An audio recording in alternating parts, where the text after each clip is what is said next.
Welcome back to another episode of Does It Rattle? Nah, I'm just kidding. This is Scavenger Workshop, and we're going to take a look at the DIY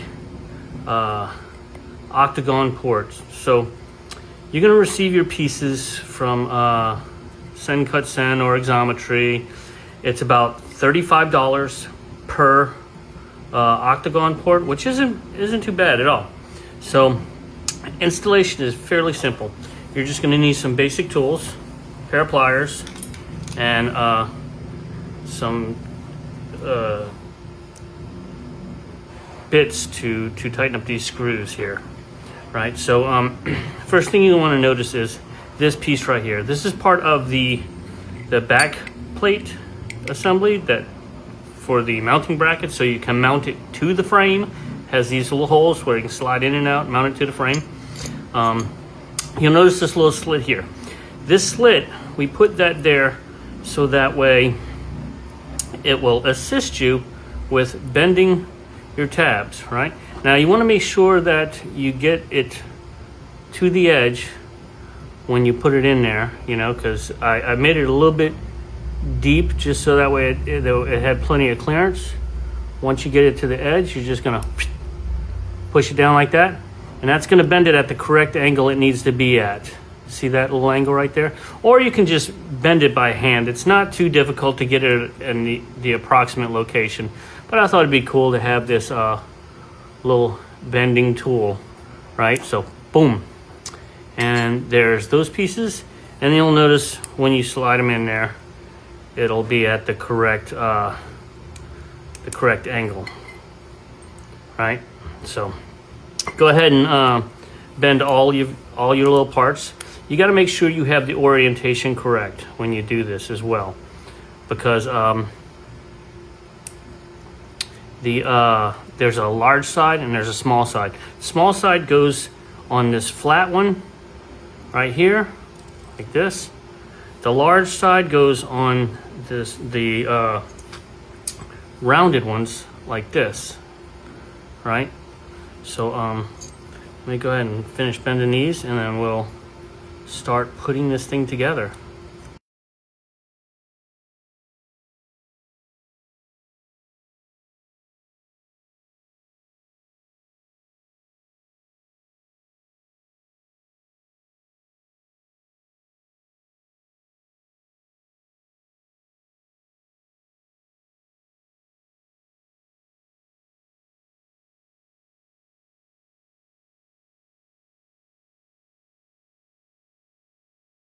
It's in there. Okay, so you're gonna look for the curved part, the one that has the curve, which is this one and this one and this one, and you're gonna line it up with this one that has the notch at the bottom. Okay, so what you're gonna want to start doing is putting your tabs in place, kind of work them in right there. They should drop in relatively easy. Most of our stuff, it just requires a little bit of elbow grease to get in there. Once you feel it, all of them pop in like that, and you'll notice that there's no gap at the bottom, right? Then you're gonna take a look at it like this, right? Make sure it looks really nice. Edges. Then you want to grab your pliers and bend these tabs down on the back by holding it tight, and then just getting your pliers and bending it, right?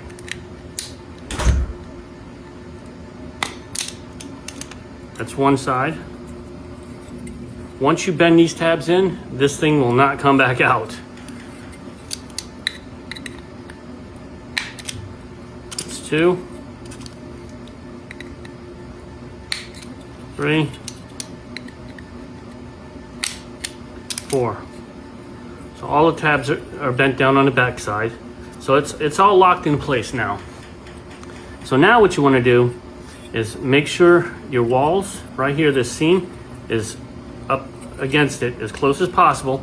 And then you're going to get your pliers and you're going to bend this tab right here. Right? And you're going to do that all the way around. And that's what will keep this thing from rattling apart, as some people may say, you know. So once all these tabs are bent over like this sucker is not moving at all. All right. Let's pretend I've already bent all the tabs down. Let's go into the next part of the assembly. Okay, that's this piece right here. What you want to do is slide this piece through the back, but before you do that, you want to drop in your nut. Grab one of those.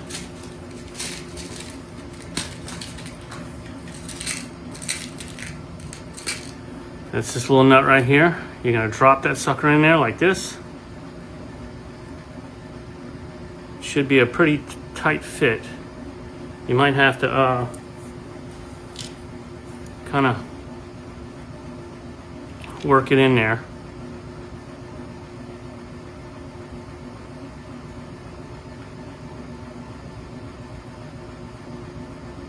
Right.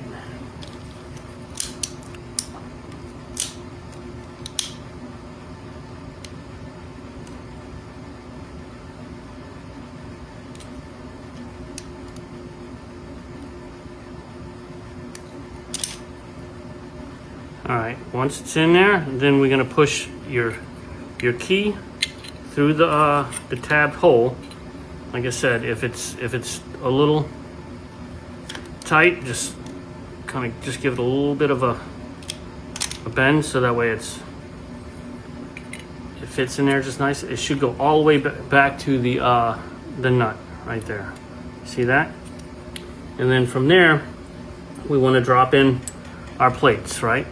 This is the smaller plate that's going to go in there first. Now these are all designed to give it the proper depth for these discs. So that's why you ordered multiple sizes, right?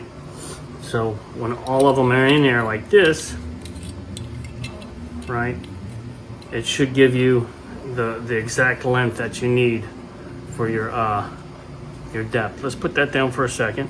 Our countersink drill bit, and then this disc right here with the hole, and we're going to countersink that hole, so that way when you put your nut through it, it'll sit flush.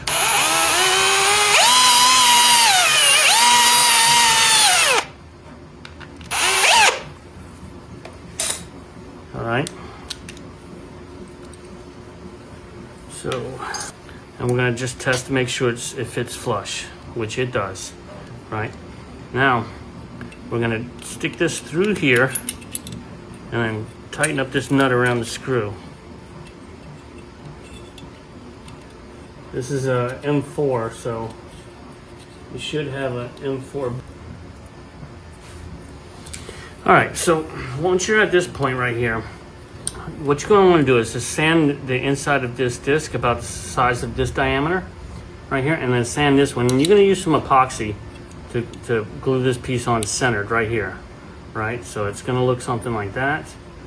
It should be pretty tight. But before we do that, we're going to drop in the little M3 nut in there. That's this little one right here. It goes in here, and this is for the foot of the Octagon port.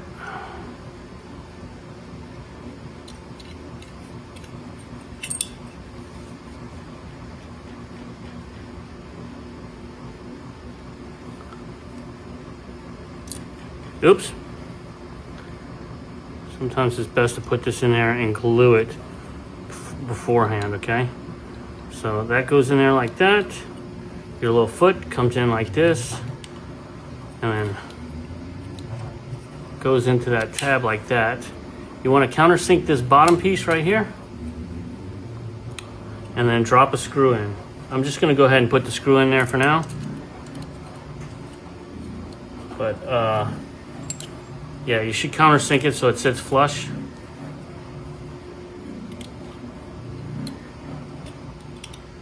And once all the bolts are tight, which this one isn't, I need to find a smaller one, your assembly should be completed. Glue that on there, and you have Octagon port for 35 bucks. All right. I'll go ahead and post some pictures on the forum. I'm gonna clean this up, tighten up the screws, and then I'll post some completed pictures. All right. You guys have a wonderful day.